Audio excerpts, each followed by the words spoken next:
All right, hey there, everybody. I'm Dawn. Hi. Wanted to give you guys kind of an update about what's going on with my cancer journey, what's been going on, and what the future looks like. I'm sitting in my car, obviously, outside of the hospital. I just got in my car. I had my scans today. If you guys remember, I had my surgery December the 1st. So I'm still kind of recovering from that surgery, still wearing the drain. That's been taking a while for all the fluid and stuff to get out of my body. But they sent me in and wanted me to do the scans today as a follow-up to just make sure that there's no cancer, in fact, anywhere else in my body. I told you guys in my last video, after surgery, they found 26 positive lymph nodes. So that was a little troubling. So today is there's been some anxiety leading up to today, and there'll be some anxiety in the next couple of days waiting on those scans to be processed, and we'll get the results of those soon. So now it's just the waiting game. To kind of let you guys know, those of you that are praying for me, that live elsewhere, or even friends. I know everybody's busy and has their own, especially during the holidays. December was a crazy busy month, and to give you guys kind of an idea of where our family is, I have to say December was absolutely hands down the hardest, toughest month that we have been through. I think when I got diagnosed back in the summertime, which was back in July, the doctor looked at me and said, you have cancer, you're going to have a really tough year, you're going to have to go through this chemo, surgery, radiation, get through it, and then you're going to be okay, you're going to live. And I took that. I said, okay, I can do tough, I can do, tough year and go through some pain. I don't have a problem with that. I can do this. So that was kind of my attitude going through it. And, I just imagined, okay, and then when I'm done with this radiation, which will be in the spring of 2015, I'll be done. Cancer will be gone. I'll be done with cancer, and I can resume my life. And, it really hit me in December that that's not really what happens. I guess I'm just super naive, and, it's kind of childlike in my approach to this whole thing up until now. But that's not how it goes. So my life is forever changed by cancer. And, after I found out that I had the 26 positive lymph nodes, forever, I will always be thinking about fighting cancer in my body. The battle never really ends. I think once you have a diagnosis of like mine, or at any level, I suppose.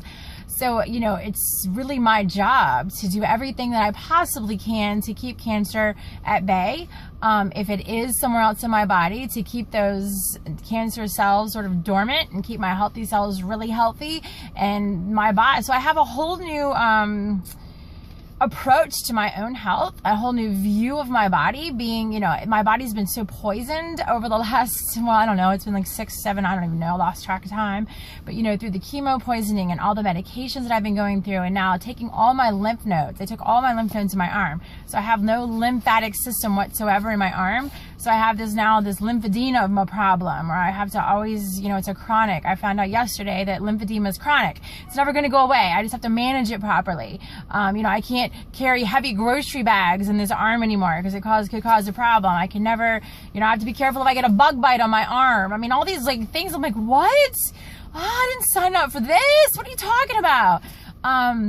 So, like I said, I just have I'm approaching health very differently right now. I've spent a lot of time really researching and understanding nutrition and diet and environmental toxins and all of it. And, I think it's funny because I've put a few things on the internet about, what we can do to protect ourselves. And then, there's some controversy here, and people say, no, those studies are not true. It's all just luck. It's just random bad genes and random gene mutation.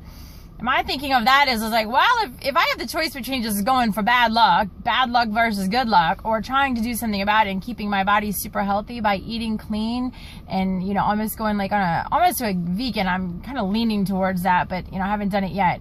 If I could do, of course I'm going to choose to eat clean. I mean, because even if it doesn't help with cancer, it helps in general, right? Because if you're eating fruits and you're eating vegetables and you're avoiding the antibiotics and the GMOs and all that crazy, yucky, processed, toxic stuff in our environment, that's something but good. So I just think that's kind of a funny controversy and argument. So, I'm ever more, I was already very passionate about great health as I was exploring and got involved with Plexus, which has been about 1 year, last January.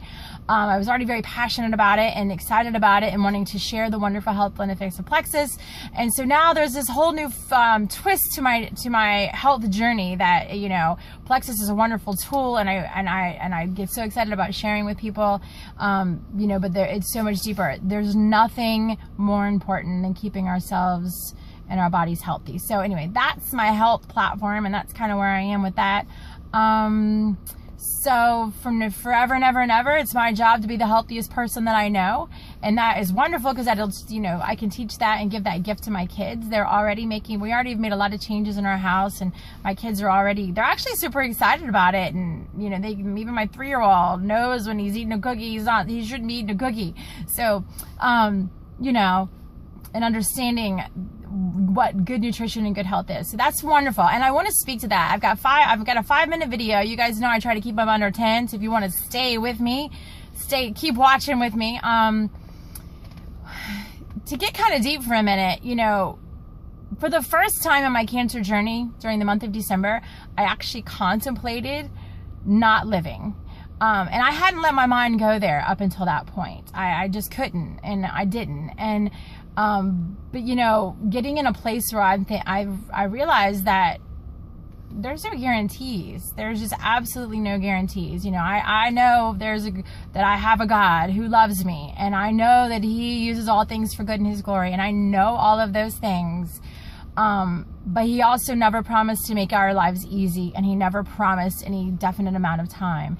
And so, you know, really thinking about my future with my children, and I kind of hope my children are not watching this. Morgan usually doesn't watch them because they're too long, she says. So maybe someday she'll watch it. So I kind of hope she's not right now. But so, you know, really like leaving my children, leaving this world, like that is something that I really hope that no one has to go there in their mind, because it is a really awful place to have to go, and it's super emotional, and it's just, but the one thing that it does do is it gives you perspective. And I see the way that I will walk through from now, starting really December, and through the rest of my life, whether the rest of my life is 1 year, 5 years, 10 years, or 50 years. Quite honestly, I'm making no assumptions, okay? I'll do everything that I can to be here for 50, 60, 70, whatever.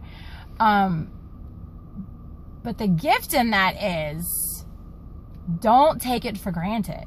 Don't take the little everyday things, especially with your children, especially with the people that you love. Do not take it for granted. Do not just brush through life. Do not let a day go by, weeks go by, months go by, and we all know those years that go by and we go, gosh, that year went really quick.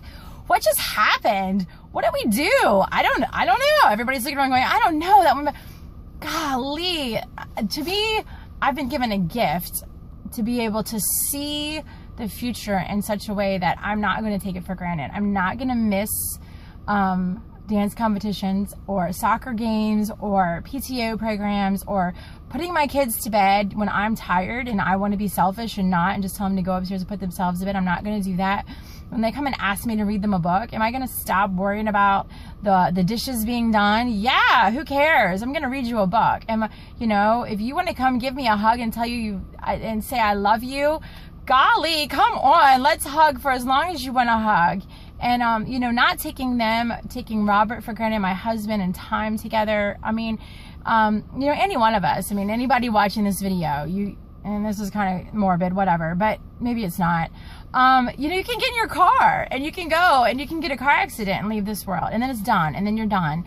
And, you know, that's a horrible thing, just like cancer is a horrible thing. But you know, by getting a diagnosis where God kind of took me all the way to the edge, you know, stage 3, this is serious, this is life-threatening, you know, this is the place that you're in. I'm like right on that edge.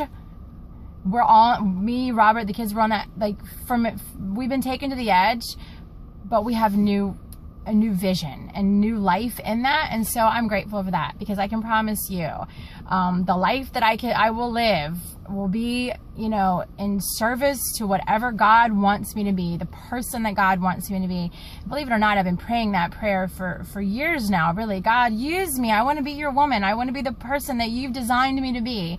So I guess be careful when you pray prayers like that, because he answers them in very unusual, creative, and strange ways. So I will use my I will look at my cancer diagnosis that way, as God's creative way of making me the woman that he wants me to be in every single way. So I look forward to more videos and more updates, and I'll let you guys know how my scans went. Thanks for watching. 10 minutes and 20 seconds. I'm out.